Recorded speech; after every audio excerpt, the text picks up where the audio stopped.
Okay, good morning and welcome to those in attendance at the remote meeting of the local review body of Aberdeen City Council. Please note that the meeting will be recorded and published online for public access after the meeting. You're also reminded to note that we may have members of public or press observing today's proceedings. Can I ask those who are observing today's meeting to keep their microphone and camera switched off throughout? Can members of the local review body leave their cameras on but mute their microphone when not speaking? As the local review body contains quasi-judicial business, members are reminded that they should not leave the meeting during consideration of any of these reviews. This meeting has been convened in response to 3 requests for a review of the decision taken by the appointed officer under the Council scheme of delegation. Members of the local review body have before them copies of the review documents as listed in the notice calling the meeting. We'll now ask Mr. Masson, the Assistant Clerk, to outline the procedure to be followed in the conduct of these reviews and to take a quick roll call of all members present. Thank you, Chair. Members have the procedure note which was circulated with the meeting papers and is intended to set out the wider framework within which the review process operates. The first task for the review body is to come to a decision on whether the review documents contain sufficient information for the case to be determined without further procedure, and by that it is meant without further information or representations. The regulations governing the local review process require that all matters which the applicant intends to raise in the review must be set out in or accompany the notice of review. The focus of the review should be on the basis of what was before the appointed officer when a decision was made, and only in exceptional circumstances will new or additional matters be permitted to be taken into account. The circumstances in which additional matters can be taken into account are set out in the legislation and will be addressed by the LRB's advisors where relevant. This review should take the form of a structured discussion led by the chairperson to consider the matter set out in the notice of review before you, and I would conclude by drawing your attention in particular to points 10 to 12 of the procedure note. Thank you. Thank you very much. So turning to consideration of the first review in respect of the decision to refuse the application for the erection of Class 1A shops, retail unit, installation and fencing of associated car park access, landscaping associated works at 152 Don Street, Old Aberdeen, Aberdeen, AB241XQ, planning reference 231244. We'll now pass over to the planning advisor in attendance, Ms. Lucy Green, who will provide us with a brief description of the application proposal and a reminder of the reasons why the application was refused. I would, however, point out that Ms. Green's attendance today's meeting to provide us with the necessary planning professional guidance because she's not been involved in the earlier consideration of the applications under review. Ms. Green will not, however, be asked to express any view on the merits of the proposed development, and in effect her rule will be a neutral one involving the provision of factual information and guidance only. Ms. Green, over to you. Thank you. Good morning, members. I will just share my presentation.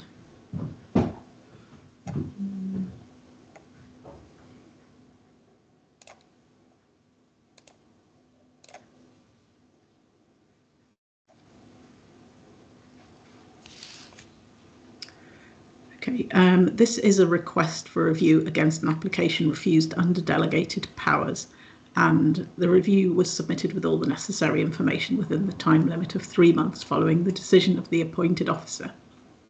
The applicant has indicated on the notice of review that there are no new matters been raised in the submissions, and in terms of procedure, the applicant has stated that they would have a preference for a site visit to view the servicing arrangements, and a hearing would also assist.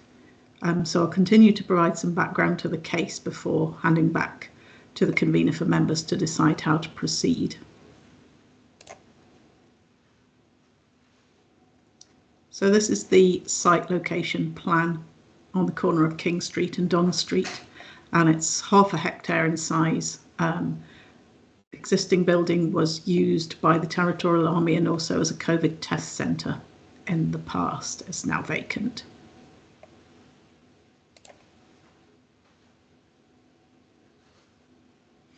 It's an image from Google satellite maps showing the site here.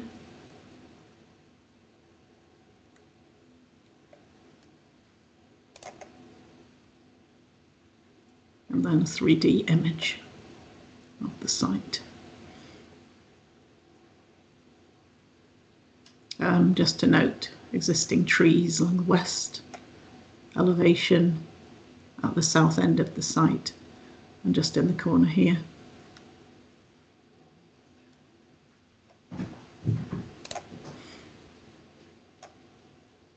And this is taken from the design statement and shows the proposed layout in the context of the surrounding area. So this would be the retail unit here. It's just showing solar panels on the roof there. Car park for 55 cars, and there'd also be disabled spaces and parent and child spaces, and 10 electric vehicle charging points.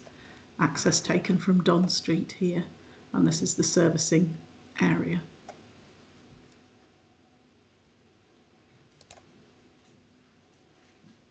So this is the site boundary, and it's just showing in pink the Old Aberdeen Conservation Area, and also this opportunity site from the local plan OP69, which was for residential use.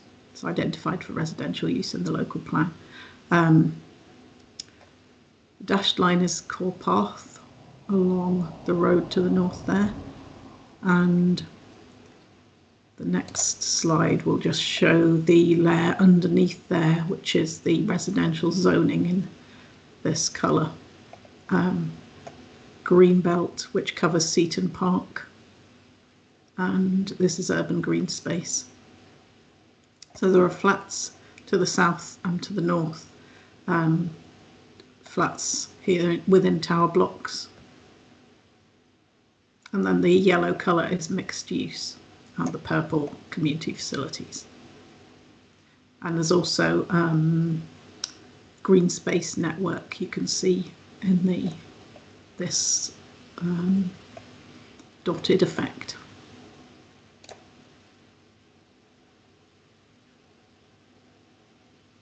So this is the site layout again, showing the car park and the building. There would be just over 1,200 square metres with a sales area of 987 square metres within that. There would be 8 existing mature trees retained in the south corner of the site.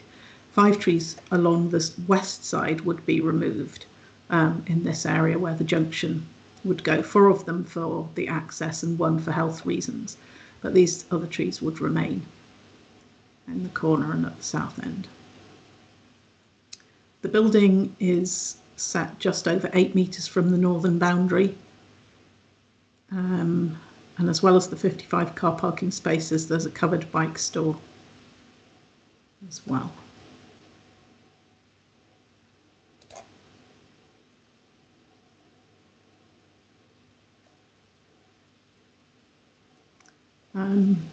This is this service area, which I think I mentioned, which would be at a slightly lower level, maximum of 1 metre lower than the building floor level. And there would also be a 2 metre high acoustic fence around the sides, the north and west side of the service area. And the store would be open from 8 AM to 9 PM 7 days a week. So I'll just show you the elevations. So the roof would be a mono pitch, with it being the higher end at the front. So this is the south elevation. East elevation to King Street, and the rear elevation, the rear north elevation. And the materials indicated are vertical timber effect cladding and white coloured through render, K-rend. Column casing with Kingspan grey panels and composite panels to the roof with the PV panels, which the submissions state are in design to be confirmed. And there's also red brick below damp proof course level. So this is the north elevation, just showing the retained stone wall with railings on top and tree planting inside that. The west elevation to Don Street. So this is the front of the building. And it's just showing there the air conditioning units. You can see the change in levels there for the servicing. West elevation with the boundary treatment. Oops. And this is the wall along the King Street elevation, which is existing, a stone wall with railings on top, and there's been an opening that would be created for pedestrian access.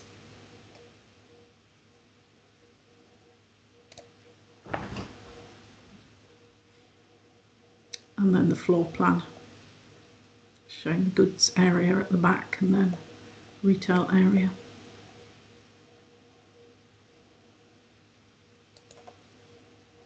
And the roof plan.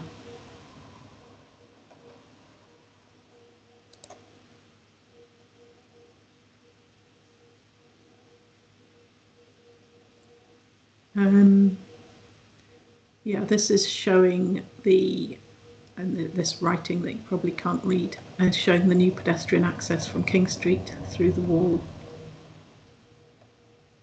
And then the retained wall is around the edge of the site. That's the extent of it at the moment. It's just that opening there, and then along the road at the top.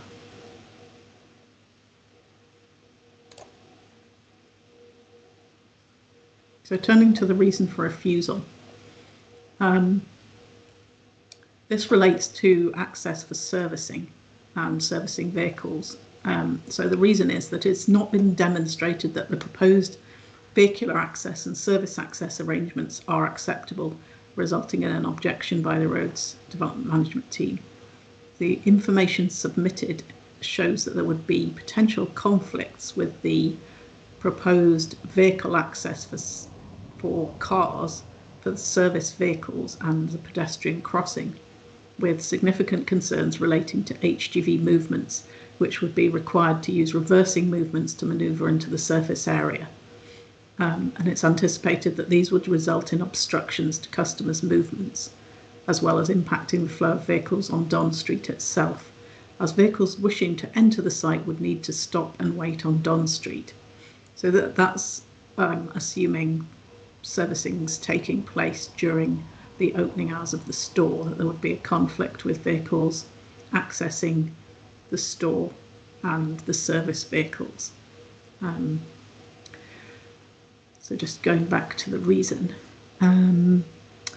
Furthermore, an HGV would be required to cross the centre line of the junction with the public road and would not be able to enter and exit the site perpendicularly, as is required for access and egress to and from a public road. I'll show you a diagram of this in a moment. The applicant has failed to amend the proposal to be acceptable, and thus the application cannot be supported. So that is the reason for refusal. And just to hopefully clarify that a bit, this is the swept path for HGVs coming to service the site, of which there would be one per day. So this comes in along Don Street, enters the site, reverses back into the service area, and then this is showing the manoeuvre to leave the site. So it's just showing where it was noted it would cross the junction centre line. It's just shown there.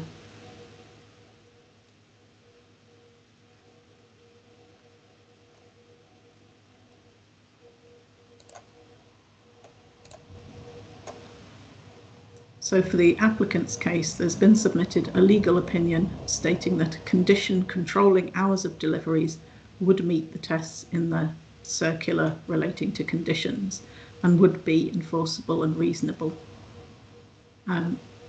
Secondly, that the proposal complies with all other policies in respect of biodiversity, the conservation area, the use of brownfield sites, sustainable transport links, local living, town centres, retail, the zoning policy, which is H1 residential area, the land release policy and mixed use communities, design, parking, trees, and including all matters other than servicing.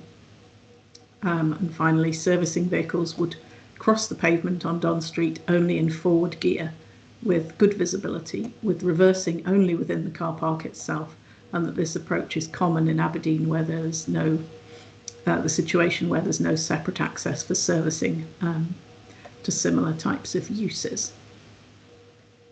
Just continuing the applicant's case, it's stated that servicing may be dealt with by condition, including hours of servicing and a management plan.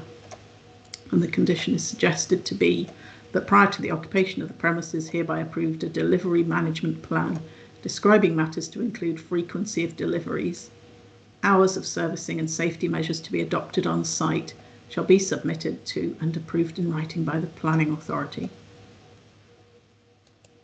And just to cover the cases that were cited as examples as well, there was the Countess Wells Aldi, which has a condition requiring servicing to take place between 6 and 10 at night.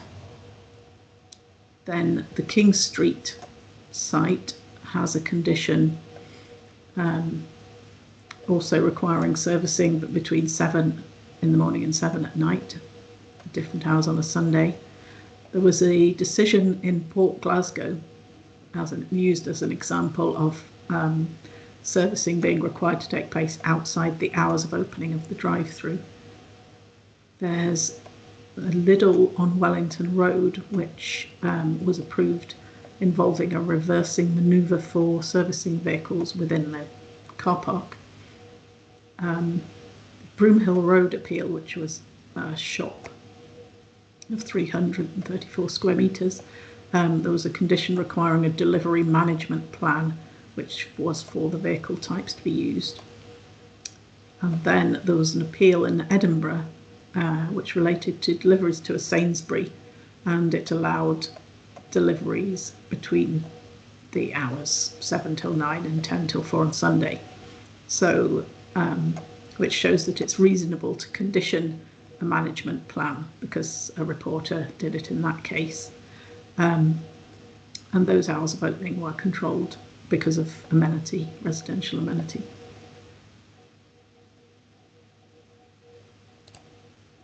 So just before I hand back the consultations and representations, the roads team objected on safety grounds relating to the access and service arrangements that I've just described. Flooding made no comment on the flood risk assessment. Environmental health requested conditions in relation to air quality and dust management.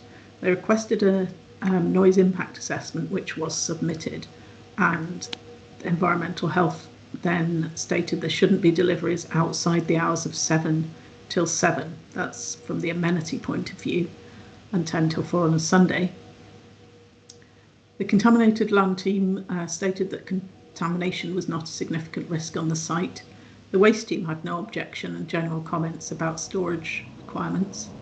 Aberdeen International Airport had no objection, and Old Aberdeen Community Council made comments on the access and building design with general support for the proposal, and they made comments about the access impact on Seaton Park and Lord Hayes Road, that's the road to the north, and also on the design of the PV panels, whether there would be glare for residents to the north. And then there are also 11 representations, 5 objections and 6 in support. So I'll just cover what they said as well. This is just taken from the report. So raised concerns regarding access to the site and the proximity to Seaton Park.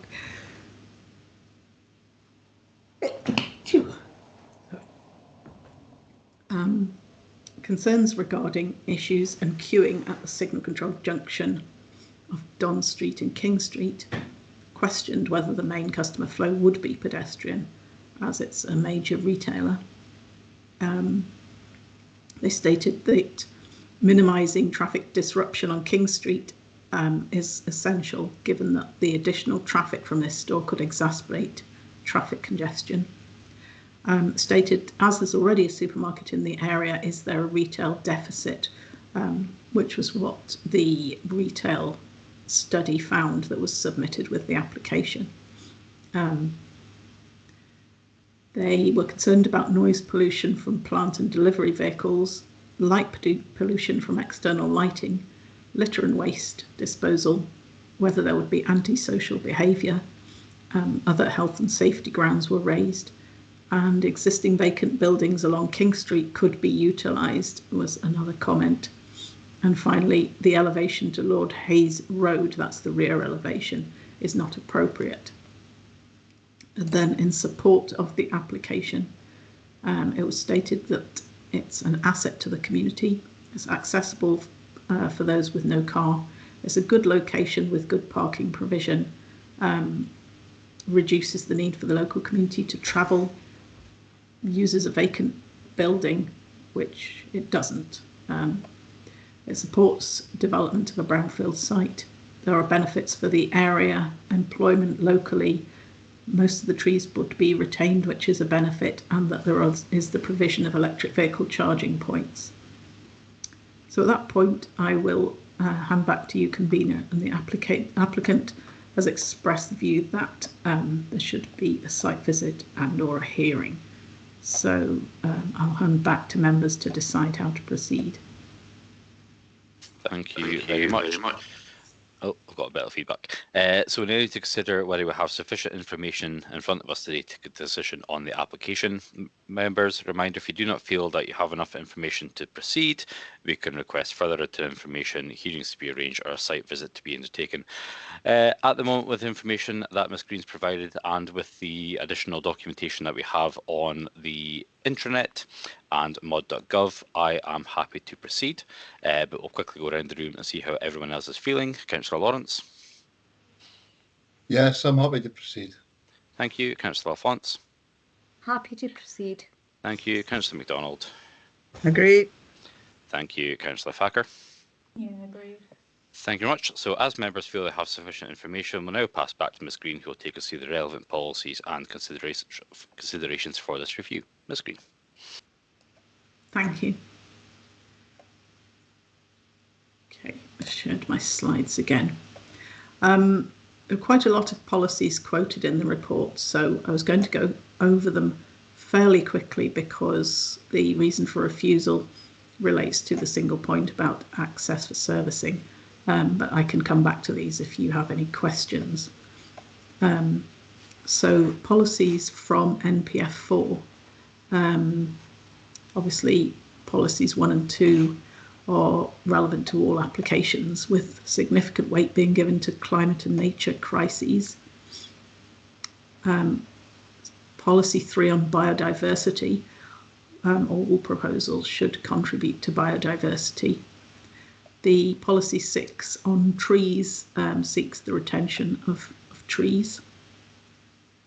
Policy 7, the conservation area duty to preserve the character of that is relevant in terms of policy 7. Policy 9 promotes the use of brownfield and vacant sites. Policy 12 on waste would require adequate refuse storage areas. Policy 13 on sustainable transport requires developments or supports proposals that are well connected to active travel and public transport links. Policy 14 on design promotes good design that responds to the context, and policy 15 on local living promotes providing communities, mixed use communities with facilities within a short walk of where people live.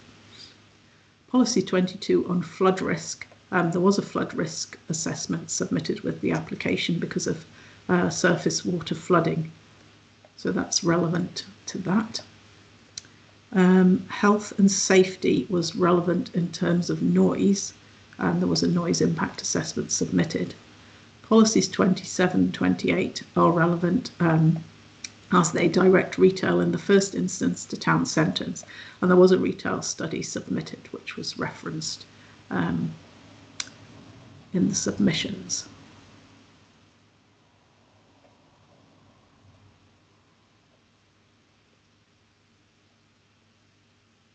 So in terms of the local development plan, the site's zoned within an H1 residential area, and policy LR1 is also relevant because it's identified as an opportunity site for housing.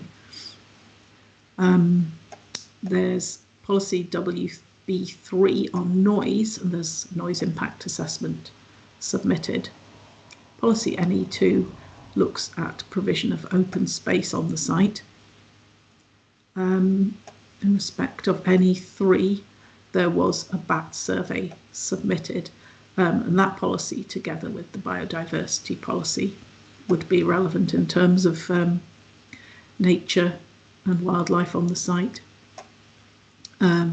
Policy NE4 on the water environment looks for adequate drainage and also at flooding, and there was a drainage impact assessment as well as the flood risk assessment submitted. Policy NE5 seeks the retention of trees, and there are 4 small trees removed and a number planted in mitigation. Policy D1 I'll come to in a moment on a separate slide. Policy D2 would be relevant in terms of amenity and the impact on residential neighbours to the north and south. Policies D4 and D5 seek suitable landscape settings for developments, and also to ensure that the impact that they have doesn't affect the setting of the city in terms of landscape character. Policy D6 relates to the historic environment, and the duty to preserve the character of the conservation area is relevant in this case. Policy R2 on contaminated land. There was an investigation of contaminated land submitted and comments from environmental health. Policy R5 on waste management requirements, and covered H1 in terms of the impact on residential properties particularly to the north and also to the south.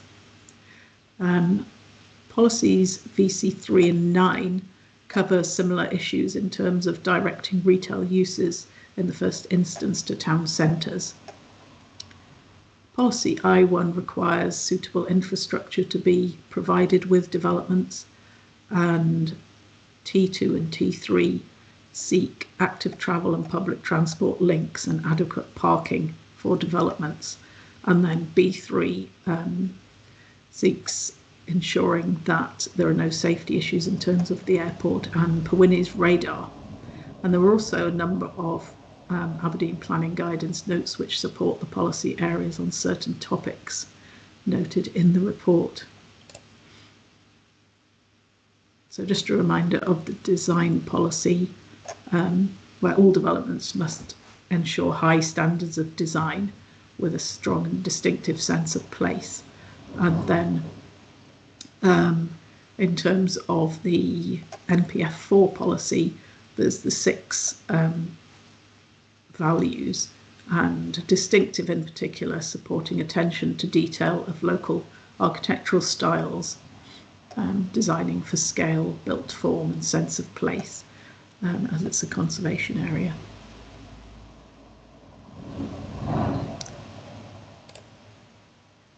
So in terms of evaluation, the development plan consists of NPF4. Sorry, I'll just switch that off.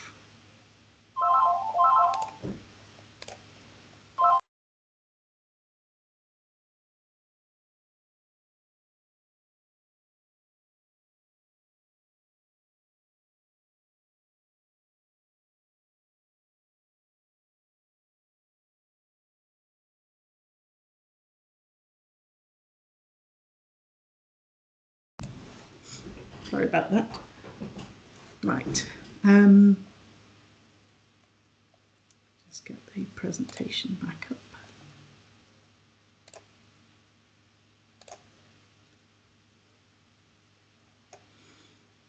Right. Evaluation in terms of the primacy of the development plan. Obviously, all applications being determined in accordance with the plan unless material considerations indicate otherwise, and each application being treated on merit. So the basis for this decision would be, would the proposal comply with policies in the LDP and NPF4 in terms of its use and its impact on neighbours and the conservation area?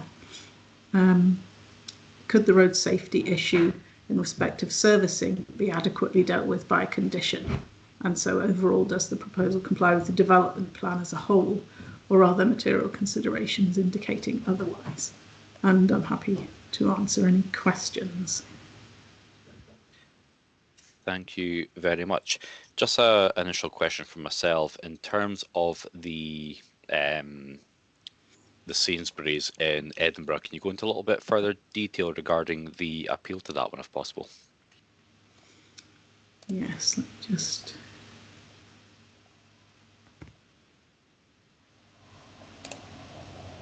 stop sharing.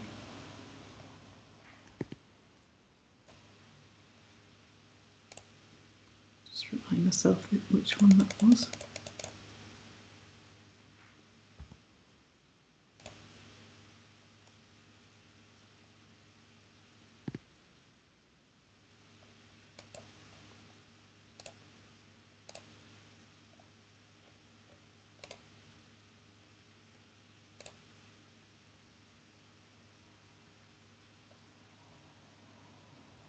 Yeah, the reporter stated that it is reasonable to condition the use of a management plan.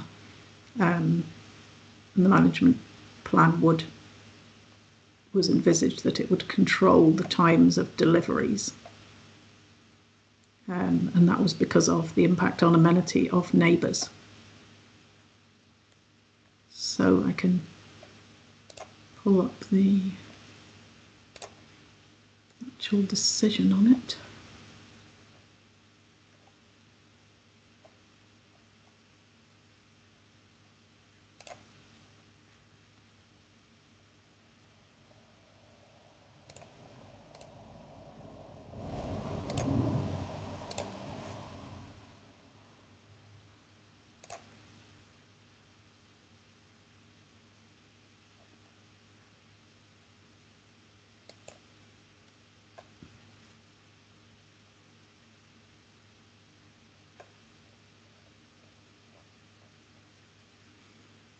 Let me just share again.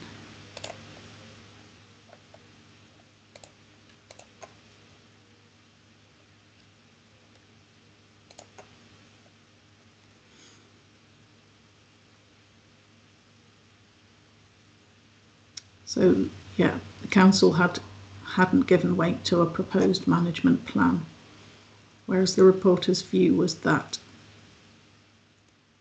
it was reasonable and passed the tests in the circular to apply a management plan.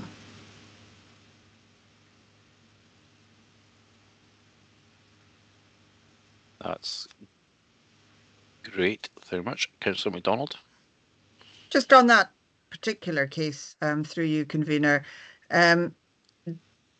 did the application stipulate in that Sainsbury's case what the timings should be? Because it does seem to be the two separate issues around the timings, but also whether there's I suppose the timings could be in the management plan. Yes, all deliveries and collections would be between 7 and 9 Monday to Saturday. That seems to be covered. Let me just double check that that's the right condition.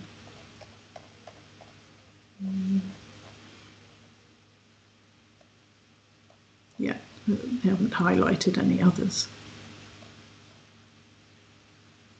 Yeah, I mean, it seems to be a site with multiple developments on it, but they have conditioned deliveries to certain times as well, which I think what the case officer was saying was that although they could condition delivery times in this case, because environmental health is saying that deliveries should be after 7 from a point of view of residential amenity. Between 6 and 8 would be the time in terms of roads, because the store wouldn't be open till 8. So only between 7 and 8 is the window for deliveries, if you like, on this one. And that's the reason that they felt that it was different to other cases.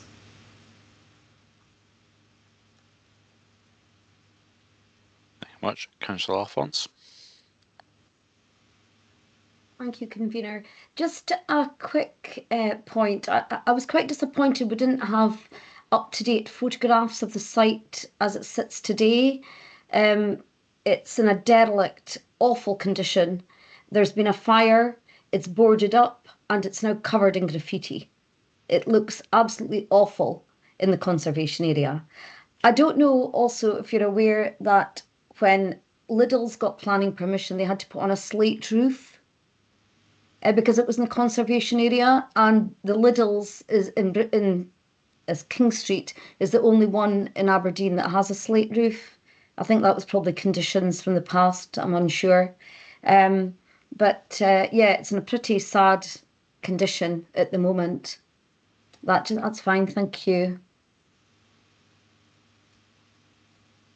Thank you very much. Councillor Lawrence. Yeah, I was just wondering, do we have any estimation on how many deliveries per day, per week that there will be?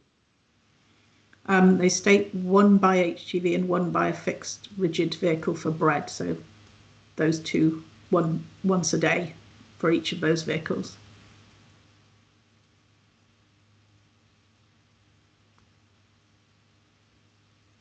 In their submitted traffic management plan,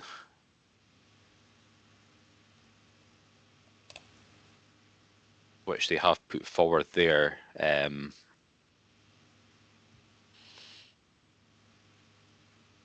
think they've also got another general waste is collected once a week, so there's potentially a further vehicle in there.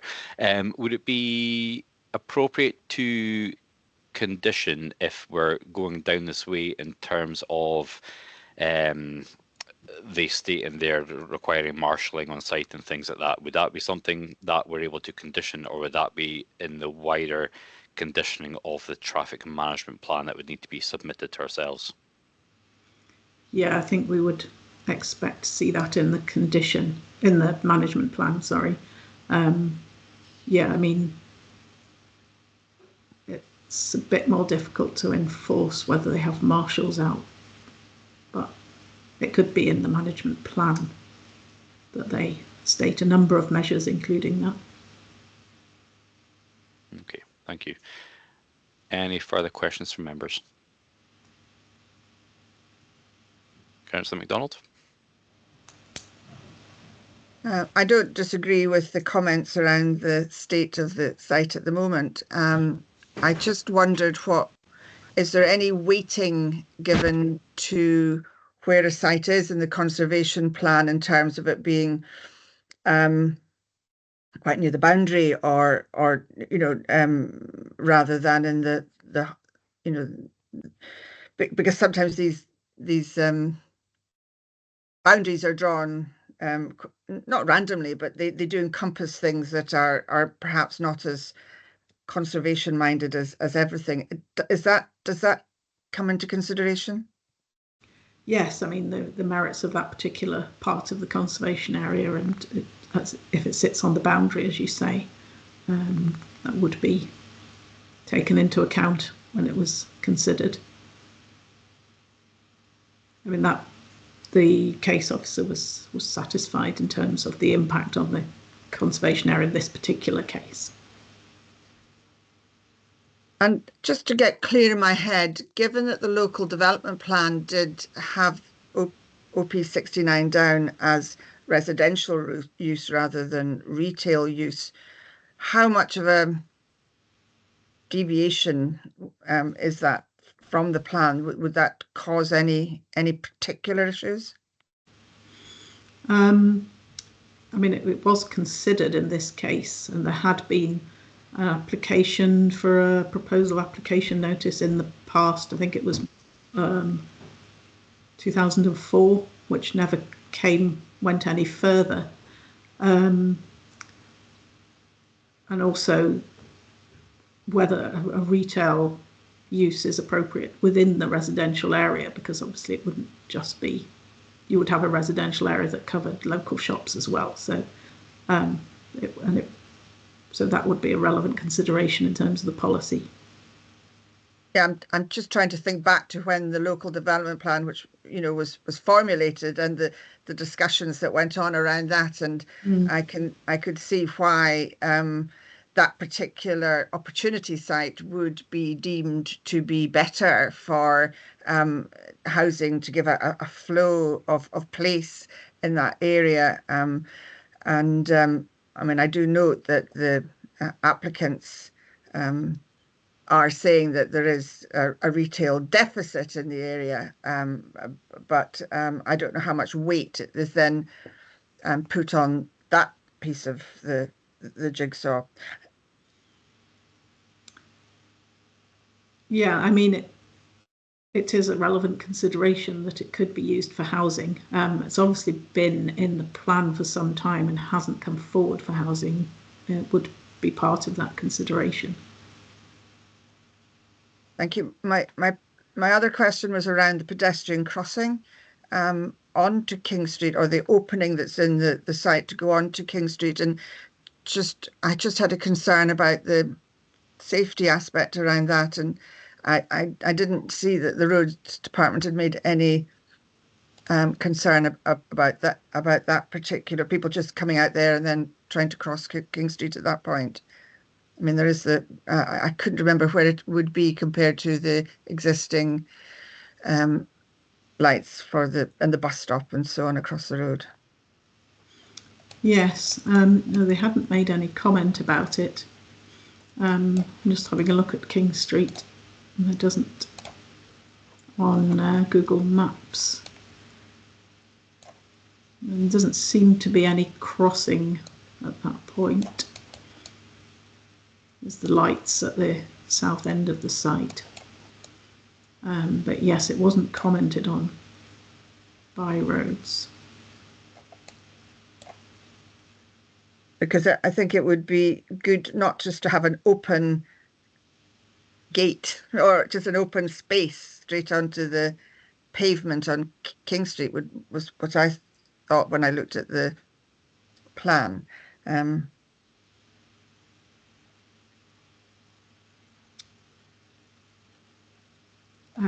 mean, it could in theory be conditioned, some sort of measures, but I'm not quite sure what, and without having any advice from road colleagues. Was there any particular measures that you had in mind? I was just thinking sometimes you see a barrier just before the entrance, so that it stops people just rushing out and kids, I was thinking particularly, as a zigzag. I mean, that would be something you could condition.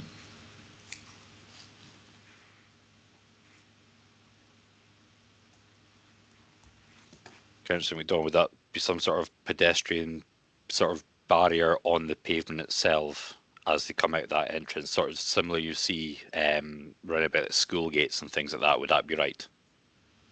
That's what I was thinking. I mean, that's kind of minor compared to the bigger question, I think, that we're discussing between safety on site and safety on site versus amenity. It is that thing, isn't it, of whether if you were to make the vehicles come before the cars come, it's going to be very annoying for the people who live around there, having a big vehicle like that coming at 5 in the morning and dropping off stuff there. And I don't know how that would work with the operation of the store either. But the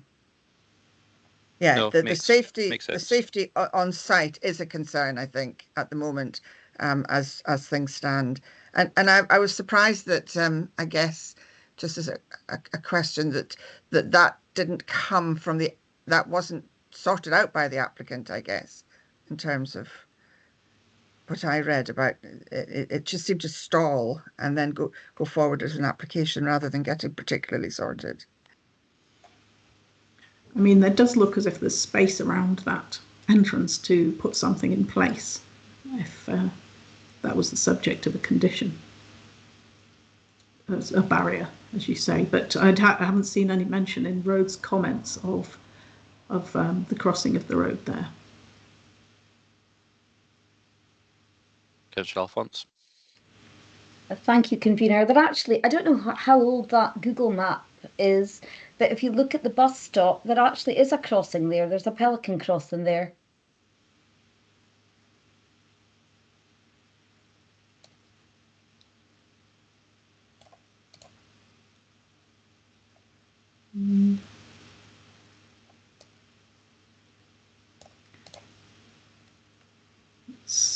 Yeah, there's one.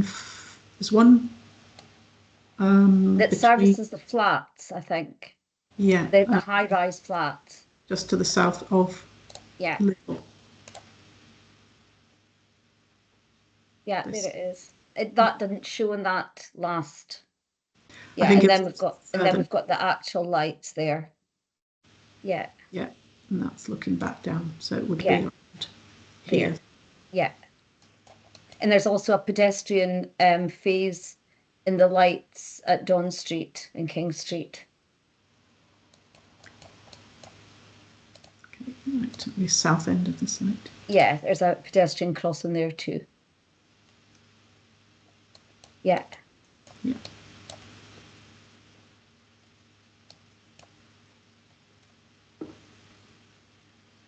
Yeah, that's it. Thank you. That's great. Thank you very much. Any further questions for Ms. Green? I'm not seeing any hands. Okay, so therefore, in accordance with the procedural note circulated, the local review body will now discuss and decide the manner in which the review is to proceed. I would highlight that all representations relating to the case have now been considered and taken into account. Members, determination on this one with Councillor Alphonse. Thanks, convener. I think I feel that in a time of the cost of living crisis and everything, I think a second supermarket there, servicing seating and the high-rise blocks on King Street, people that don't have cars, that's great for them. It's also a bit of competition for Lidl, I suppose, giving people a choice where to shop. That's my feeling anyway. Thank you. Thank you. I think with the additional information that's been provided in relation to the Scottish Government Planners report that we saw from Ms. Green there, I think I am minded to overturn the office's recommendation on this, but specifically condition in relation to the traffic management plan. And Councillor MacDonald, more than happy to take on board that pedestrian barrier coming onto King Street there. That makes complete sense now that you said it, with people coming directly out onto King Street there. Anyone else want to come in on this one? Anything? Can I ask, just for clarity, I guess, it is that that the road safety that is the prime consideration, I guess. Are you considering putting in the management a condition as well about the timings to dovetail with environmental health timings as well, just for clarity? I think I would be. I think I would be a little bit lenient in times of the absolute end time on that. Before shop openings, maybe a little bit tight, but maybe towards sort of 8:30 to allow that additional time for vehicle offload and reload to leave again. Reading through the traffic management plan, I know it would be hard to enforce, but we are leaning down on the goodwill of the applicant to actually follow the traffic management plan that they're putting in place. So therefore, if a vehicle was leaving towards sort of 8:30, there would be that sort of what they've described in our traffic management plan as 2 members of store staff in high visibility attire, basically banksmaning that truck off site again. I would be comfortable with that. But what I would probably further condition onto that, and this is something again that the Scottish Government reporter has brought forward in his submission about the Edinburgh case, is keeping an actual logbook of all arrival times and departure times of all vehicles. Therefore, upon request, if there was potentially any reported breaches there, our teams could go in and investigate that to see what the actual times of the vehicles leaving site, to make sure they're not breaching that 8:30 sort of absolute cutoff. And I would be quite comfortable with that. Yeah, that does sound sensible to me, convener. Okay. Perfect. So anyone else otherwise minded on that one, or are we all pretty happy? And then we'll take my screen back in for conditions. Team nodded heads. Okay, perfect. Miss Green.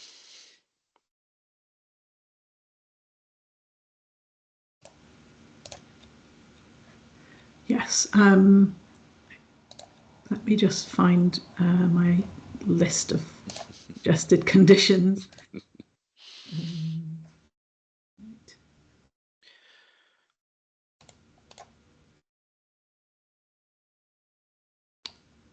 I've pulled up the wrong. Yes, so the noise impact assessment mentions several matters. One was the acoustic fence around the service area, ensuring that was in place. The air conditioning units, submitting details of their location and some technical details. The external lighting, that should be in accordance with the specification given to ensure there isn't overspill of that. Materials in terms of the PV panels, and to ensure that they didn't impact through glare on the residents to the north. The usual standard landscaping conditions, tree protection and mitigation planting. Our environment team had suggested that there be an environmental clock of works on site, which is a fairly standard condition as well. Biodiversity enhancement plan with the landscaping, refuse storage, the standard conditions on that. Also had been mentioned the need for waiting restrictions on the east side of Don Street. That's to make sure that there aren't vehicles parked there when deliveries come. So those were the ones that I'd noted. Yep, they are perfectly fine. So with the addition of the time limited of service vehicles between 7 and 8:30. So a deliveries management plan, including deliveries, must be between 7 and 8:30. Yep. And then the plan, when the plan comes in, we would check for the log, etc. Yeah, so that the log kept of all arrival and departure times, the safety measures in terms of that, with the banks manning of vehicles off site after opening times. The pedestrian barrier on King Street at the pedestrian exit. Yeah. And it's also, can we further condition, if members are happy, for EV chargers to be installed before the commencement of the opening of the site? I think we've had issues with EV chargers installation slipping in other areas around Aberdeen. Therefore, I want these in before the site actually opens up. Yeah. Okay, are members all happy with that, or any further conditions you wish to put on? Okay, thank you very much. Therefore, the local review body has therefore agreed by unanimous decision to overturn the appointed officer's opinion on this one, and the application has there been approved as conditioned. Thank you very much. Right, that takes us to review number 2. Councillor Alphonse, I understand this is in your ward, so you won't be able to sit on this one. You can either leave the meeting, we can call you back in, or you can just turn your camera and sound off, and we'll shout you back in when this has been done. Thank you very much. So, turning to consideration of the second review in respect of a decision to refuse the application for the erection of a 1.5-storey dwelling house with attached double garage, associated access including splitting of an existing curtilage at South Smithy Cottage, Ellen Road, Aberdeen, AB238BD, planning reference 240808. We'll now pass back to Ms Green, who will take us through the application. Thank you, Convener. I'll just share my presentation again.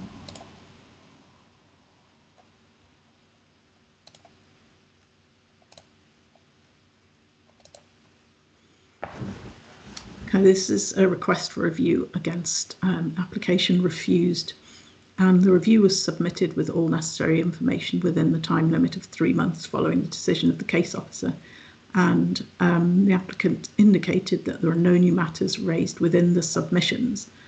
And in terms of procedure, the applicant stated that the review may proceed on the basis of the information submitted. So I'll provide some background information before handing back for members to decide how to proceed. So this is the site location plan.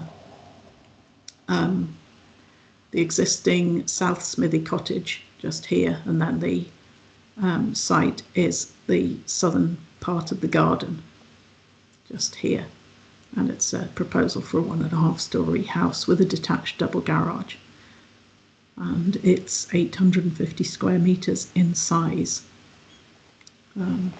Just highlight the site here. It's approximately this area here. Right. Yeah, this southern half here of the garden, and that's South Smithy Cottage there. And then the proposed access shown here would come through between these houses onto West Merker Crescent.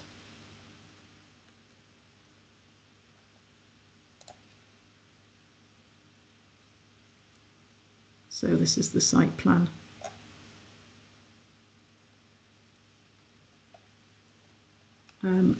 These are just indicating acoustic barrier along the Ellen Road side of the site and the northern site boundary. This is indicating site access for construction.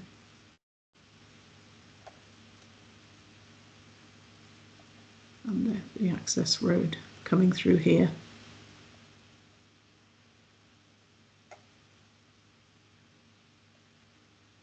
So I'll show you the plans for the house. This is the ground floor level with one of the bedrooms on the ground floor.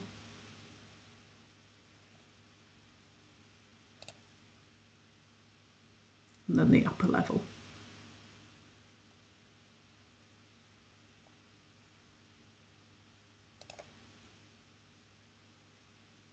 And the elevations. So this would be the south elevation looking towards houses in Clover Hill.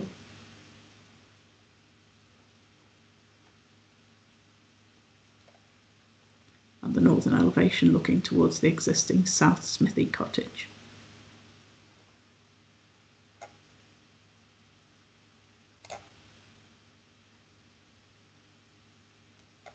And then the detached double garage.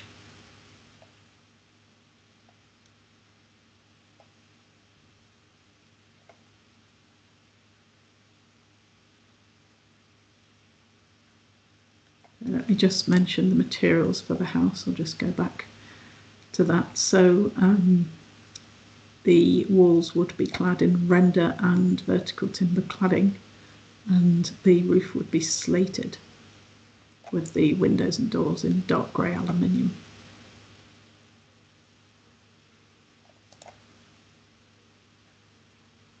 Back to the double garage, which would also be rendered with a slate roof. And this is looking at the acoustic barrier that would be along the west site boundary nearest to Ellen Road and the north boundary. It's an 1800 high timber panelled fence.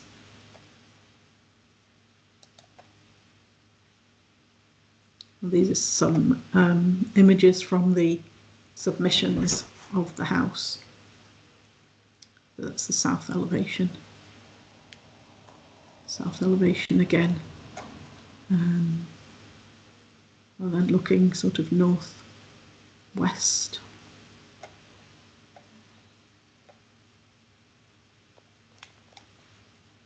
And then looking from the Ellen Road side. And finally, the rear elevation.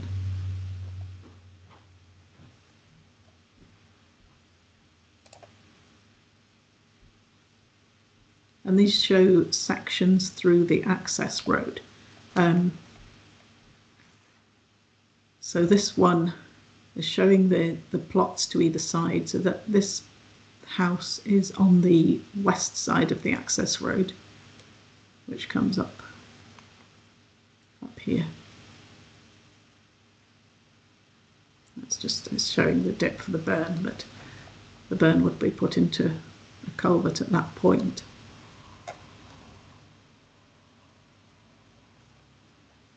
That's the proposed section there. And then sections across the road. And this wall is actually on the east side of the access road, existing wall and fence.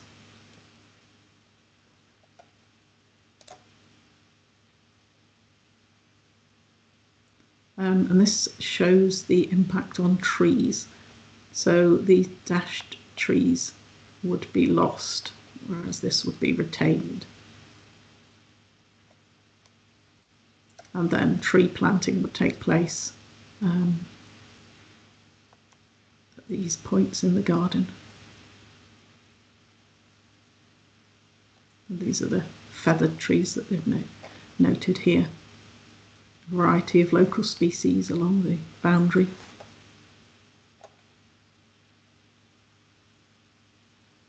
And so there would be 4 trees lost, and those are between 7 and 10 metres in height,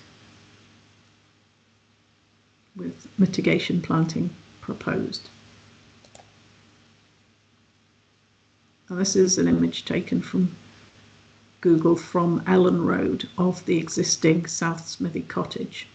I've just put this on because roads have obviously commented, which I'll get to, on the access to these, saying that there is safe access could be taken from this point via the inset, which must mean this.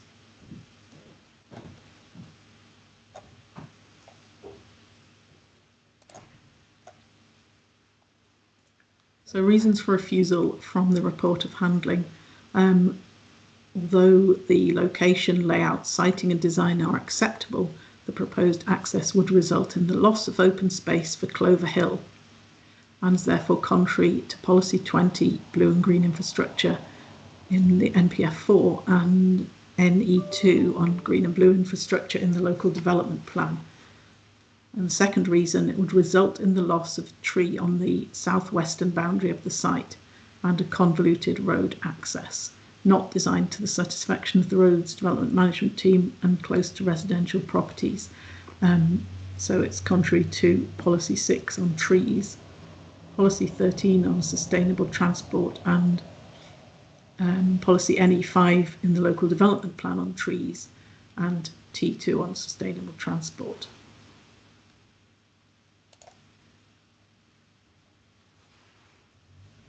For the applicant, they note the right of access and that formed part of the Clover Hill application, but state that it's not been honoured by the developer and council with a fence forming a barrier. They also state that the access route they've proposed is the safest access, and that the loss of trees can be mitigated with replacement planting, and that the proposed development complies with all other planning requirements. So in terms of consultation, the waste team had no objection but advised of their requirements. The roads team objected to the long drive with no passing places up a steep hill and across a burn, and state that the existing access is on a road with reduced speed, they mean Ellen Road, and that the inset is large enough for passing and with visibility. Environmental health comment on the noise impact assessment that's been submitted and state that the acoustic barrier is required. The Bridge of Don Community Council had no response, and there were 4 letters of support. So at that point, I will hand back to you, convener, to decide how to proceed. And the applicant expressed the view that a site visit would be preferred. That's great. Thanks very much. So we now need to consider whether we have sufficient information in front of us today to take a decision on the application. Members, again, if you feel that you don't have enough information, we can request further written information to be provided, hearings to be arranged, or a site visit to be undertaken. At the moment, I am content to proceed. I'll just quickly go around the room. Councillor Lawrence. I would be happy to have a site visit just to get a better look at the site. Okay. Councillor MacDonald. Yeah, I think in particularly in regards to the road and how that impacts the application. For a site visit. I'm happy to go either way. I'm happy to go for a site visit. Okay. Councillor Thacker. I would be happy to proceed. I think that leaves me with a casting vote. Would that be correct, Mr. Mason? Yes, that's correct. To be fair, convener, I do think I could proceed quite comfortably. So if that's the way it goes, and okay. I'm not too fussed. Okay.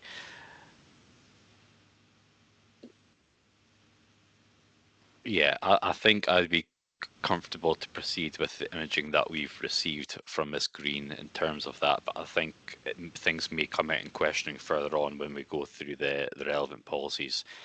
So yeah, I think we'll proceed at the moment, but if anything changes, we can possibly come back to it. But yeah, let's go forward at the moment. Back to you, Ms. Green. Okay, thanks. I'll just share my screen again.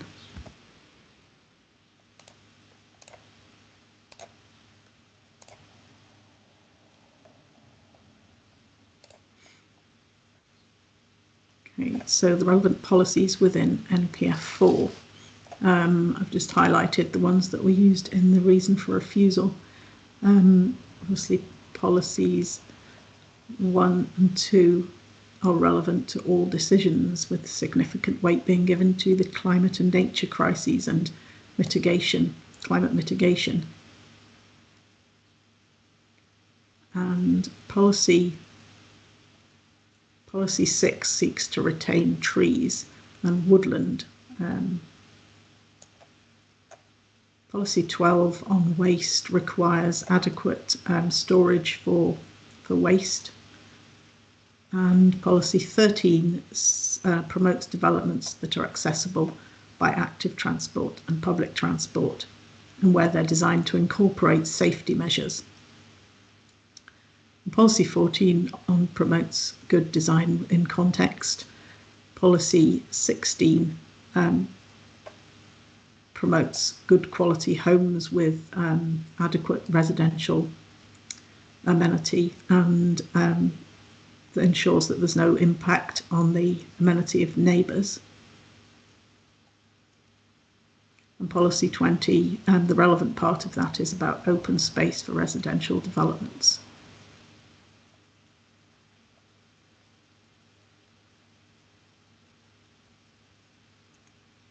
So just looking at the relevant part of policy 6, development proposals that enhance, expand and improve woodland and tree cover will be supported. local development plan policies, and the same policies are really relevant.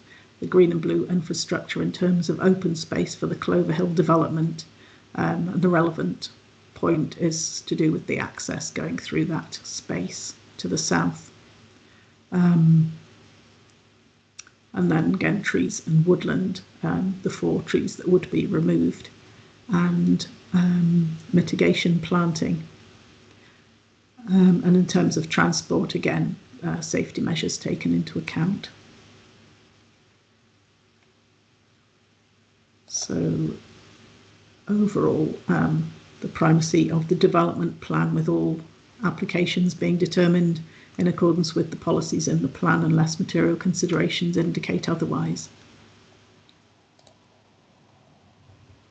Now, in this case, would the proposals comply with policies in relation to the impact on green open space, policies 20 and NE2, and would they comply with policies in terms of trees, also in the local plan and NPF 4? And the other issue is the safety of the proposed access due to its length, without passing places, its gradient and burn, as mentioned by the roads team. So would the proposal comply with the development plan as a whole, or other material considerations weighing for or against? And I'm happy to answer any questions. Just in relation to, there's been mention of not complying or not. Hi, Councillor McCrea. I don't think I can hear you very well. I'm not sure if your microphone's working properly, although I notice it is on. Try that now. That's better, yes. I forgot my thingy. Yeah, just in relation to the question regarding the access into Clover Hill in terms of that sort of application 210.884 not being honoured. I know in the additional documents there was emails relating to a legal agreement for the access road. I just want to get a further comment on that if possible. Yes, that seems to me to be a separate legal process between the councillor and developer as landowners, and not not a legal agreement in terms of the planning process. So I would say that that's not a matter to be taken into account in this determination. The landowner has a right of access, but that's separate to planning. It's just a separate legal right to have access. Okay, but they do have that right of access into Clover Hill. Is that what I'm reading into this? But it's a separate legal matter. It doesn't mean that for a new house, in terms of planning, that we have to grant permission for a new house to take access through that route. Okay. Councillor MacDonald. And I just wanted to question what the term access in that case might be, whether it's just pedestrian access, or obviously in this case there's a road being proposed, but in the legal sense, could that just be pedestrian access, or does it matter? I mean, it's for the existing house, so yes, it could be. It's not. It doesn't mean that we should grant access in terms of planning. It's just a separate legal right that they have. But there's nothing there at the moment, is what I'm trying to get to. There's nothing in situ at the moment. No, there's just open space and then a fence across where the access track would go, which they are stating is a barrier to access, but that's kind of nothing to do with planning. It's a legal matter. Councillor Farker. Just to follow on the road, so it's just the aspect that it would be preferable to come out onto a dual carriageway rather than to to come out onto what looks like it would be a quiet residential street. I just found that interesting. And I wondered if there was like just any way to expand on that. I mean, my understanding of that is that it being a convoluted route around through residential streets and the length of driveway without passing places. And then the planning reasons added to that it involves loss of open space and is close to other houses. And then my second question was just on the objections. So there was no objections from the community council, and were there just no objections in overall? No. Just to confirm. Thank you very much. Thank you very much. Councillor Lawrence. Yeah, I'm just back to the road and the planning. I mean, there's the legal talks going on about the access, etc., but the planning permission can be granted or not, whether they own the land or the access is there anyway. That would be correct, yeah? Yes, it's separate to ownership issues.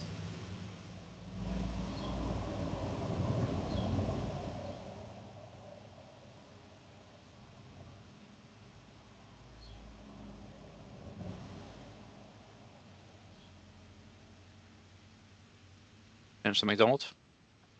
Can I just ask what the gradient or the steepness of it said it was quite steep, but what is the gradient of the road? And would I be correct in thinking that would be an adopted road going forward? I wouldn't have thought it would be an adopted road, no. That would usually be for more houses. I think it's 5 or 6. Just let me go back to the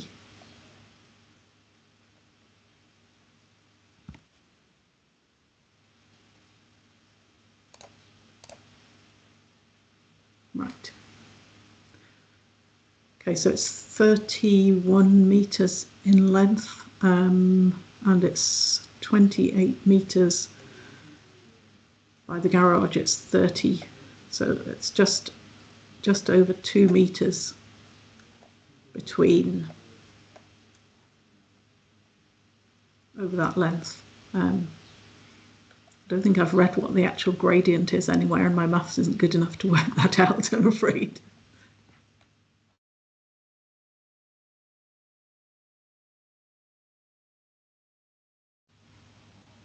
No problem. I've certainly seen steeper gradients elsewhere in Aberdeen with that 2 metre rise there, that's for sure. Okay. What's the width of the driveway showing here? I'm just looking through the various emails, and I know we can't take into the account the legal agreement, but the legal agreement does say that a maximum of 3 metres width. So I don't know if that's or the existing gap there that would lead up to that house, or do they need to sort of, how does that sit with that? What's there currently and what would be required? They're showing a 3 metre access road. At the moment, the gap is more than that. Let me just move back through the plans.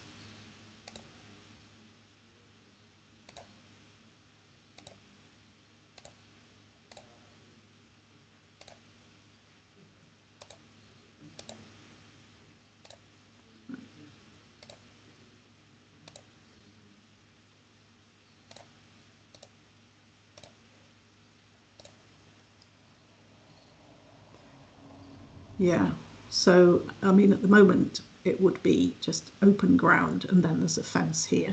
So they're showing a timber gate. There's obviously more than 3 metres. That's a path just there. And then there's space on this side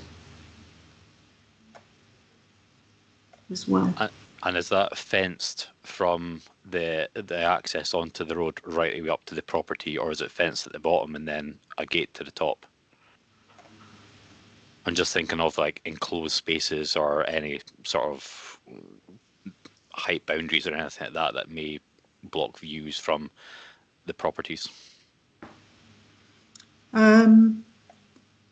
This fence is just shown at that point with a gate that runs along across the track.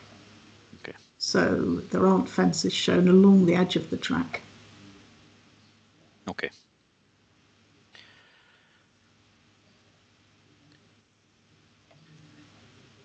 I think what was shown was just the garden wall and fence to this property on this section.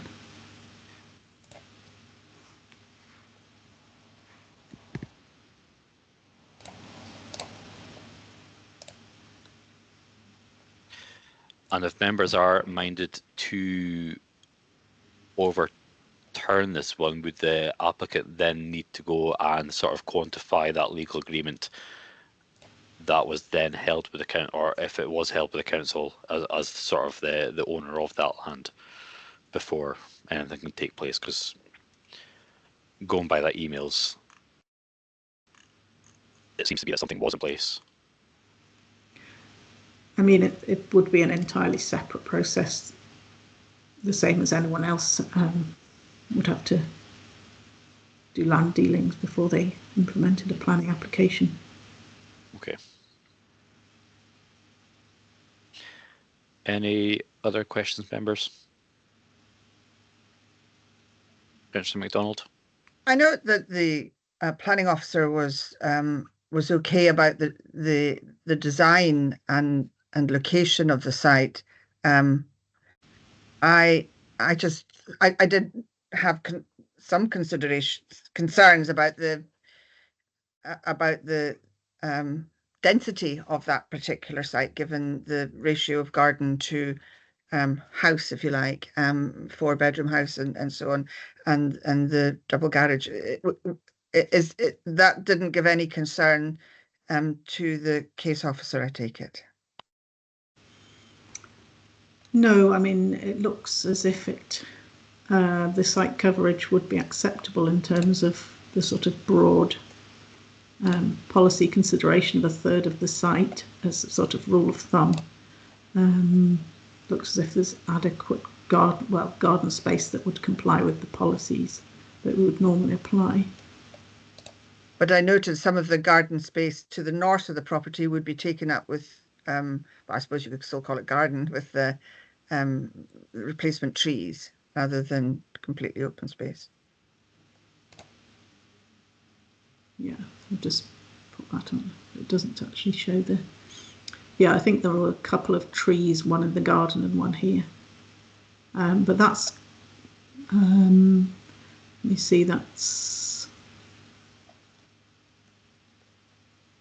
something like 7 metres of garden there, and then all this area to the front.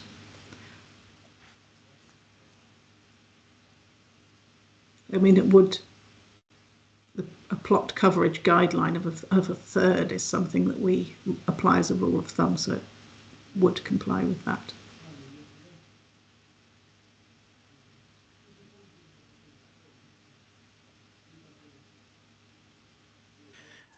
In terms of any potential driveway going in, onward maintenance of that driveway, including the access out into Clover Hill site, that would be completely for the applicant to maintain and upkeep. Would that be correct?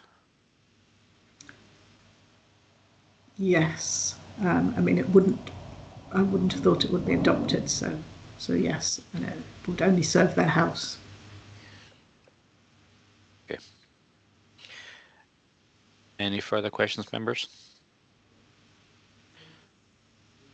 Not seeing any further hands popping up. Okay. Thank you very much. So in accordance with the procedural notes circulated, the local review body will now discuss and decide the manner in which the review is to proceed. I would highlight that all representations relating to the case have now been considered and taken into account. Determination, members. Councillor Thacker. Just looking at the context of the site, I think the two kind of main reasons for refusal related to trees and open space.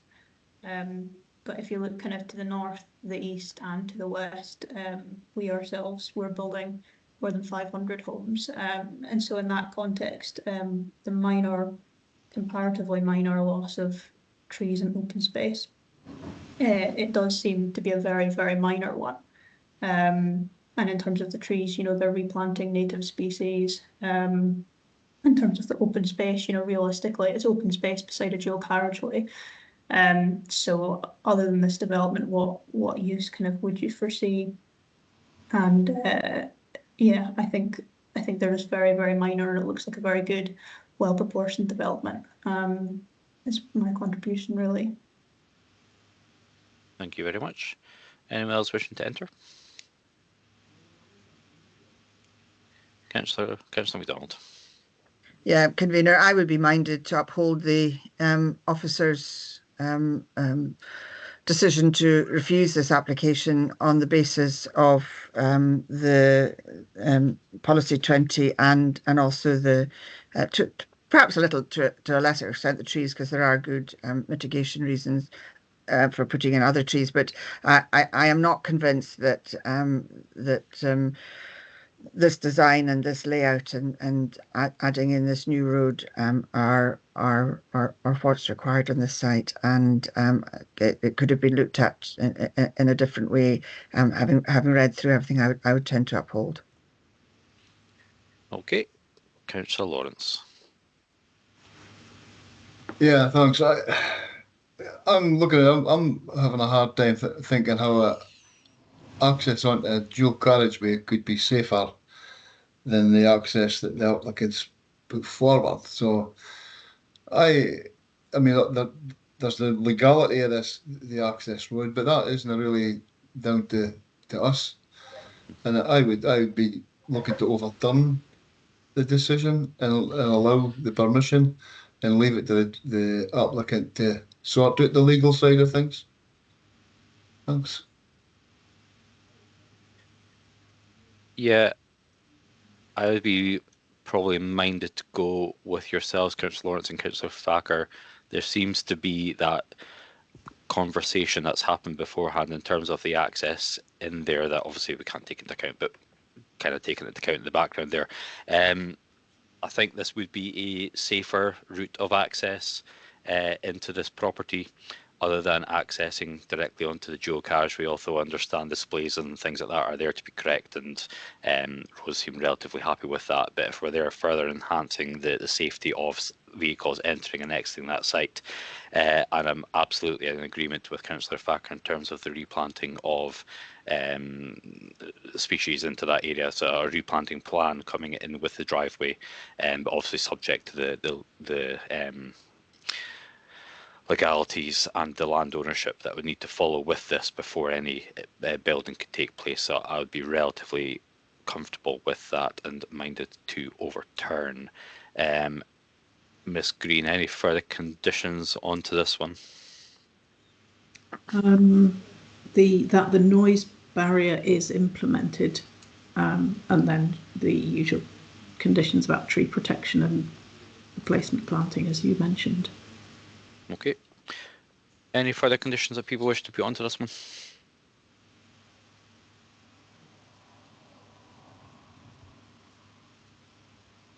Not seeing any hands at this time. Okay, thank you very much, members. Therefore, the local review body has therefore agreed by majority to overturn the decision of the officer at the time, and the application is there approved subject to the conditions placed on and the legal agreements for access onto the site from Clover Hill. Thank you very much. Councillor Lawrence, I understand the next application is in your ward, so thank you very much for attending today's meeting, and I'll let you drop off and enjoy the rest of your afternoon. And we'll call back in Councillor Alphonse for the third application. Councillor Alphonse, welcome back. Okay, so turning to consideration of the third review in respect of the decision to refuse the application for change of use of flat to short-term let accommodation with maximum occupancy of 6 people at flat number 5, 17 Northfield Place, Aberdeen, AB251SA, planning reference 241057. We'll pass back to Ms Green, who will take us through the brief description of the application proposal and a reminder of the reasons why the application was refused. Thank you, Convener. This is a request for review against an application refused, and the review was submitted with all the necessary information within the time limit of 3 months following the decision of the appointed officer. In this case, the applicant has indicated that there are no new matters been raised in the submissions, and in terms of procedure, they would wish there to be a site visit for members to see the surroundings. So I'll provide some background information before handing back to the convener for members to decide how to proceed. So this is the location plan. The house is down here, accessed from a track which leads up here and up onto the B979 Tyrebagger Road and then onto the A96. Can I just check this is the right application? We seem to be looking at Northfield Place at the moment, and this is Tyrebagger. I didn't have Northfield Place in my list. I couldn't. Yeah. Apologies, Councillor McCrea. It looks like that script hasn't been updated there, so it is the hillhead of Clinterty that we're looking to discuss. Sorry, it's just the script that's wrong. That'll be why I was looking at a short-term let in the middle of the Tyrebagger going, this is an interesting one. Yeah, that's not apologies. Apologies. No, not a problem at all. Yeah, sorry. Right. I will move on to the next slide.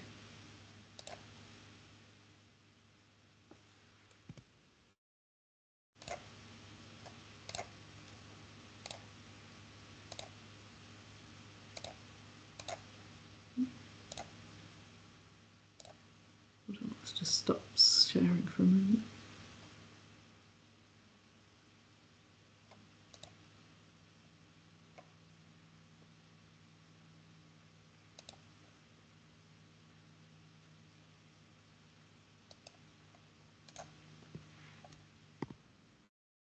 Right, sorry.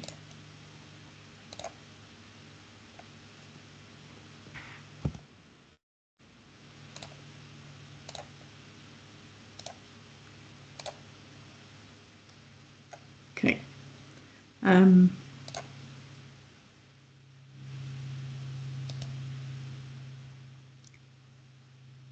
So the proposal is for a replacement extension. So this is the existing house with this extension just here, and the proposal is for a replacement to that extension.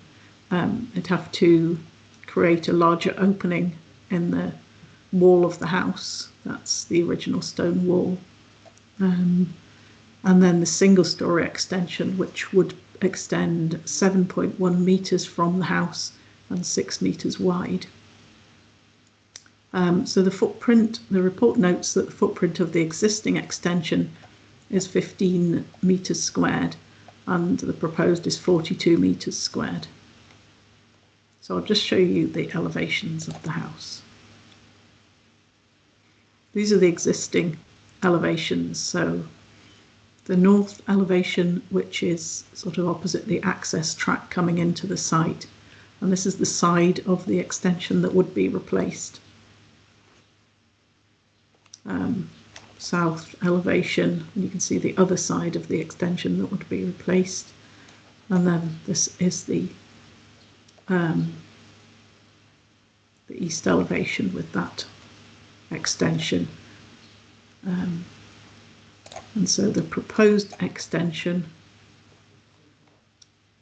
is this, proposed in grey smooth render with cedral linings, a grey sarnafil roof with aluminium clad windows in grey. And the other elevations, so that's the north elevation opposite the access track. And this is the main door into the house, just in that part of the building.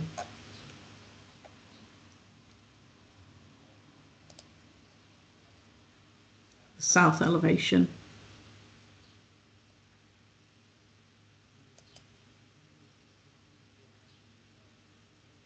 And that's the roof plan.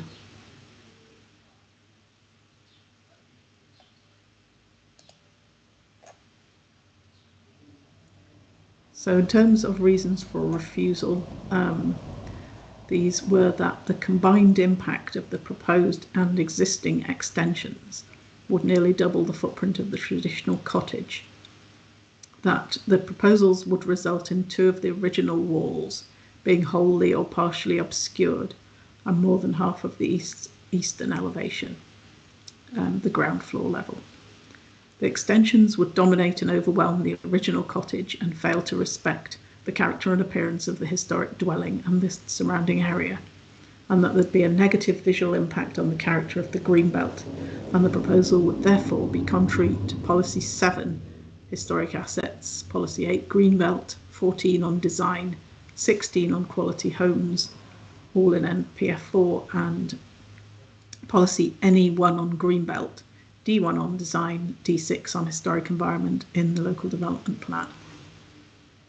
And for the applicant's case, they make several points on, in terms of the footprint of the original house being nearly doubled. They quote the Householder Design Guide, which states, built footprint of a dwelling house should not exceed twice that of the original dwelling. And therefore, they state that the extension would not result in this being breached, and therefore it's not a valid reason for refusal. On the issue of small scale in the Greenbelt policy, the policy deals with all sorts of developments in the Greenbelt, for example, hotels, golf courses, that should say, quarries, etc. And therefore an extension to a house would always be considered small scale.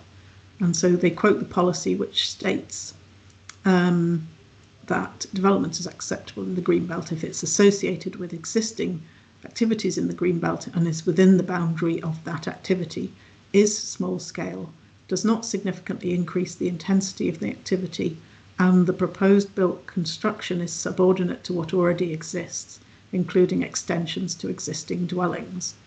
So they're saying that that section in bold is the relevant part. And they're stating that it is subservient to the rest of the house. And there's no other greater restriction within Greenbelt policy than that within the Householder Design Guide, which is the footprint of the dwelling house. A further point by the applicants, they state that the length of the elevation is 21 metres, and the proposal replaces a modern extension of 3.5 metres wide with a more usable and energy efficient extension. And it looks into the applicant's garden, private garden. It would be 6 metres wide, which is less than 1/3 of the elevation, and the length was reduced from 9 metres to 7.1 metres, with the width having also been reduced from 6.7 to 6 metres. In terms of consultations, there was no response from Dyson Stonywood Community Council and no other consultations, no representations. So at this point, I will hand back to you, convener, for members to decide how to proceed.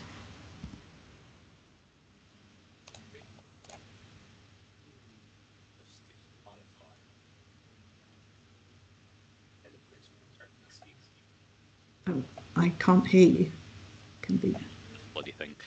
So Hillhead of Clinterty, Kirkneskey and Tirebagger Road, AB 219 TD, plan reference 240388 is what we're considering today. Right, So we now need to consider whether we have sufficient information in front of us today to take a decision on the application. Members, again, if you do not feel you have information to take a decision, we can request a further written information be provided, hearings to be arranged, or site visit to be undertaken. Off the back of what we've seen and the supporting documents online, I am more than content to proceed at this point, but we'll quickly go around the room. Councillor Thacker. Yeah, happy to agree with that. Thank you very much. Councillor MacDonald. Yep. Thank you very Happy to much. agree. Councillor Alphonse.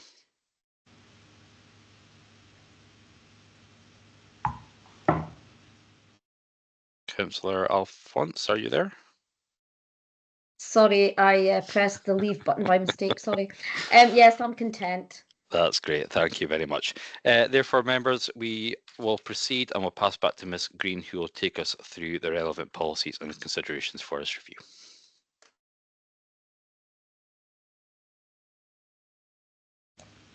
Thank you, convener. Just show my. I am sharing my screen. Right. Policies from National Planning Framework 4. So I've highlighted the relevant ones.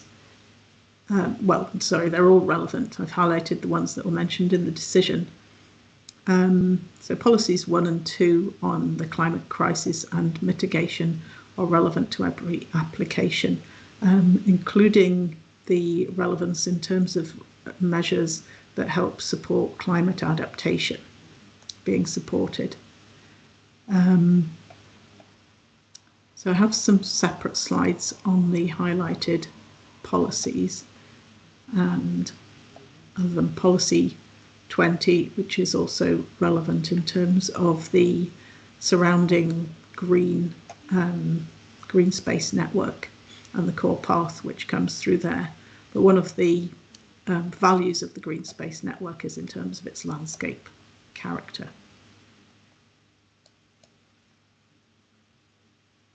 I'm just looking at the historic assets policy. So this does cover non-designated historic assets as well, and seeks to protect and enhance them and enable positive change. So the outcome for the policy is that the historic environment is valued and protected. And non-designated historic environment assets are mentioned in this section O, which seeks to protect and preserve them and their setting.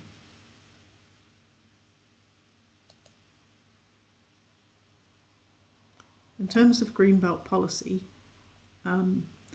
so the policy outcome is that the character and landscape and natural setting of settlements is protected and enhanced by the Greenbelt. So there's a general presumption against development in the Greenbelt. It will only be supported for proposals where they're for intensification of established uses, including extensions to existing buildings where they're ancillary to the main use. And second point, the following requirements are met. And the relevant one I've put in bold there, the requirement that the proposal is designed to ensure that it's of appropriate scale, massing and external appearance, and uses materials that minimise visual impact on the Greenbelt as far as possible.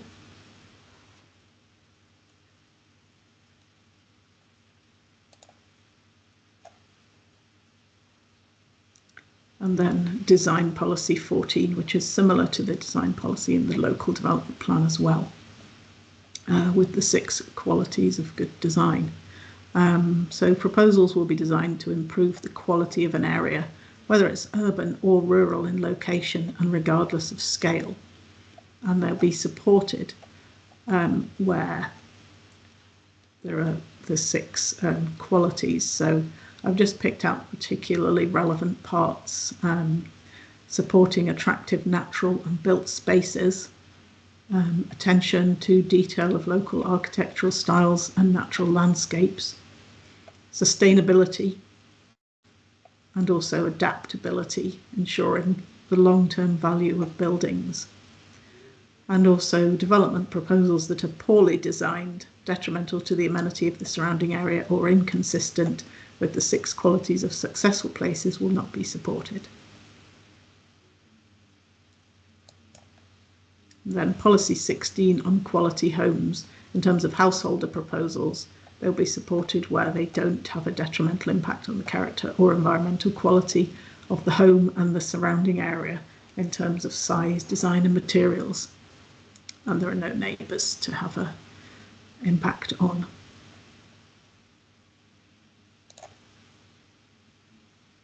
Policies in the local development plan. The most relevant ones mentioned in the decision are the Green Belt policy, which I'll mention in a minute, design policy, which is similar to the one that I've just covered from NPF 4, historic environment policy, also similar to that in NPF 4, seeks to protect, preserve and enhance the historic environment. D2 on amenity requires appropriate levels of amenity for residents and also impact on neighbours. Policy D2 on landscape does not support development where it would adversely affect the setting of the city. And in terms of this particular site, the point would be that it's seen from a core path 90 metres away, but not from public roads. Policy NE2 on green and blue infrastructure, the relevant part of that is the green space network, including its landscape value and the sites within the green space network for Elric Hill and Tyrebagger Quarry. So just looking at policy NE1 on the green belt, the general presumption against development with this exception associated with existing activities in the green belt within the boundary of the activity is small scale, does not significantly increase the intensity of activity, and the proposed built construction is subordinate to what already exists. And then in terms of the householder development guide, which gives guidance on householder extensions, the general principles are architectural compatibility in design and scale, the impact on neighbours, that no existing extensions would provide justification for approving one that's otherwise unsatisfactory, that the built footprint should not exceed twice that of the original dwelling, and that no more than 50% of the front or rear curtilage should be developed.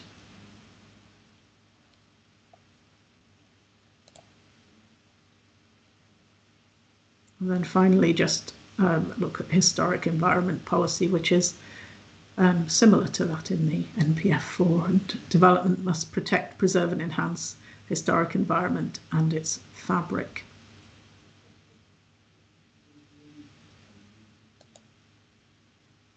So in terms of evaluation, the primacy of the development plan, with all decisions being made in accordance with its policies unless material considerations indicate otherwise, and each application treated on its merits. So in this particular case, the basis for the decision would be, in terms of Greenbelt policy, would the proposal be small scale? Is the extension subordinate to what exists? Is it appropriate in scale, and would it comply with the householder design guide? And overall, does the proposal comply with the development plan as a whole, or other material considerations indicating otherwise? And happy to answer any questions. Thank you very much. Councillor Alphonse. Thank you, convener. I just wondered, Lucy, is there photographs of the garden ground, is there any properties looking on to the cottage? Have you got neighbours that are looking into the site? No, there are no neighbours looking into the site. Okay. I think the only photographs would be from Google, like 3D images, but there aren't any properties that look into the garden. Okay, that's fine. Thank you. Thank you very much. Any further questions? Can I just ask, in the pack that we have, Lucy, there is right down at the bottom the the report, the notice of review statement, and the picture of the property is on the front of that. Can I ask, is that when you come up to the house, is that the bit that is going to be changed right in the front there? From memory, that's the north elevation on the front of that pack. Let me just go to it. I might have to open it. Side, but just let me myself the image.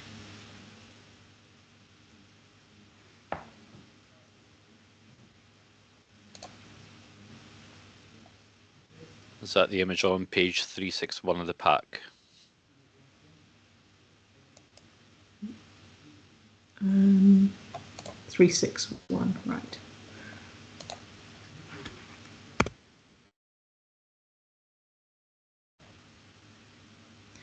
Yes, so you would, the extension in question is just on the left-hand side. You can just see the side of it through the trees.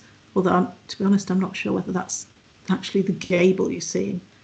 Let me just share the screen.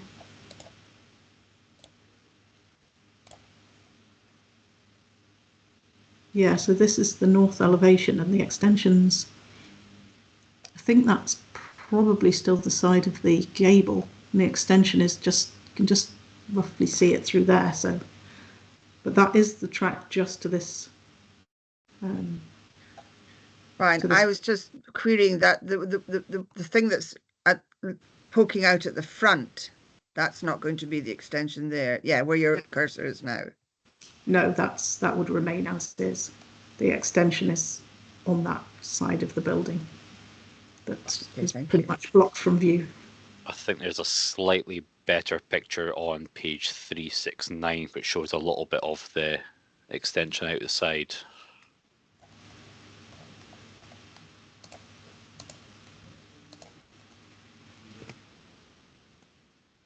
Yeah. That's the one to be replaced.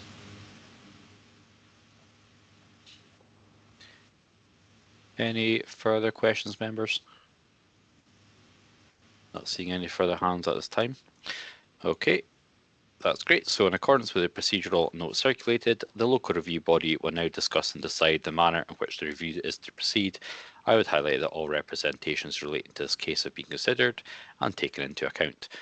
Determination, members, I think where I'm coming from at the moment, I think in terms of policy 14, design quality in place, I'm relatively comfortable on that. I think it's of good quality design. Any one in terms of greenbelt, in terms of rural location, it's relatively shielded from view. It's a replacement of what there is there at the moment, just slightly bigger. I'm not too concerned on the encroachment on further greenbelt use there. And again, we're treating everything on each application on its own merit as well. So if therefore further things came forward in the future affecting the greenbelt, again, we're assessing it by its own merits at the time. So I'm relatively comfortable with this application. We'll quickly go around the room and see if anyone else is otherwise minded. Councillor MacDonald. No, I'm happy to overturn. Thank you. Councillor Thacker. I agree with both of you, convener and Councillor. Thank you very much. And Councillor Alphonse. I agree with the three of you. I'm happy to overturn. Yes. That's great. So as the local review body has agreed to overturn a decision of the appointed officer, we're now to consider whether any further conditions should be attached to the approval of the application. Ms Green, is there anything further you want to add? No, I don't think so. The materials are quite clear on the plans. That's great. Thank you very much. That brings us to the end of today's meeting. Thank you very much for everyone's attendance. And a note of decisions. Today's decision notice from all the applications will be sent out to the applicant or agent in the forthcoming days. Members, thank you very much and enjoy the rest of your day. Thank you. Bye.